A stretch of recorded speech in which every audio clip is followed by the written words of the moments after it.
Hallo und herzlich willkommen zum zweiten Teil unserer kleinen Serie Ganz grobe Grundlagen.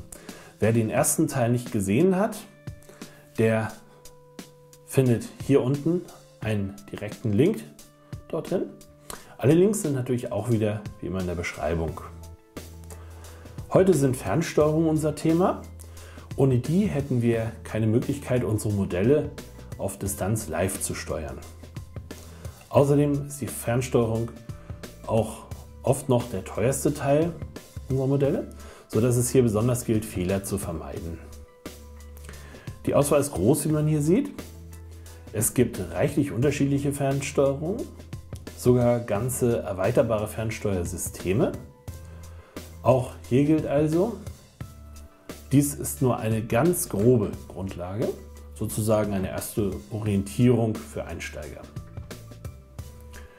Um sie nun grob zu unterscheiden, fangen wir mit dem Preis an. Nein, natürlich nicht ernsthaft. Es gibt zwei Arten von Fernsteuerung, die Handsender und die Pulssender.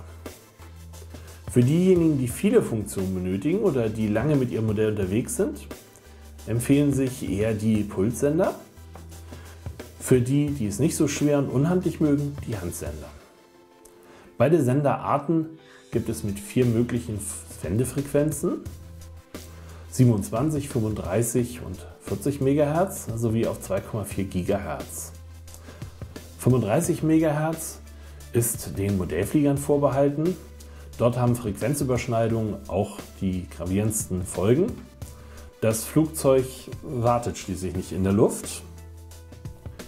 Bleiben uns also noch die anderen drei. Bis auf wenige Ausnahmen, die U-Boot-Fahrer zum Beispiel, sind auf die eher niederfrequenten Frequenzen angewiesen, um das Wasser zu ihrem Modell zu durchdringen, hat sich 2,4 GHz durchgesetzt. Zu seinen Vorteilen zählen, während man bei den Megahertz-Sendern darauf achten muss, dass der Kanal, auf den man senden möchte, frei ist, sucht sich der 2,4 GHz-Sender selber einen freien Kanal. Sender und Empfänger kommunizieren nur miteinander und lassen keine fremden Signale oder Störungen zu. Bei teureren Systemen kann der Empfänger auch Daten zurück zum Sender schicken. Der Stromverbrauch ist geringer und noch einiges mehr. Ein weiteres Kriterium ist die Anzahl der Funktionen. Wie viele Steuerkanäle kann die Fernsteuerung übertragen? Vorwärts, rückwärts, rechts, links, das wären schon mal 2. Hier sind es dann auf beiden Steuerknüppeln je 2, also 4 insgesamt, plus einen weiteren Kanal mit einem Schalter hier oben, macht schon mal 5. Hier sind es bis zu 16, deswegen heißt diese Anlage auch MC32.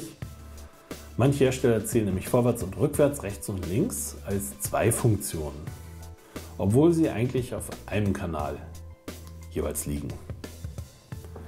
Aber 32 klingt natürlich besser als 16.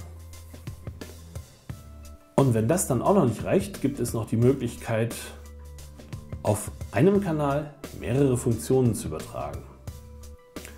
Diese Multifunktionsmodule fassen dann verschiedene Schalter oder Regler zusammen und senden diese über einen einzigen Kanal an das Modell, wo dann wiederum dieses Signal aus dem Empfänger kommt und von dem Decoder auseinandergezupft wird und die einzelnen Funktionen dann ansteuert. Viele der modernen Fernsteueranlagen im 2,4 GHz Bereich sind telemetriefähig, also in der Lage, Daten vom Empfänger und daran angeschlossenen Sensoren zu empfangen und anzuzeigen. So lassen sich zum Beispiel der Batteriezustand oder andere Daten live im Sender ablesen und man weiß, wann man das Schiff zurückholen muss.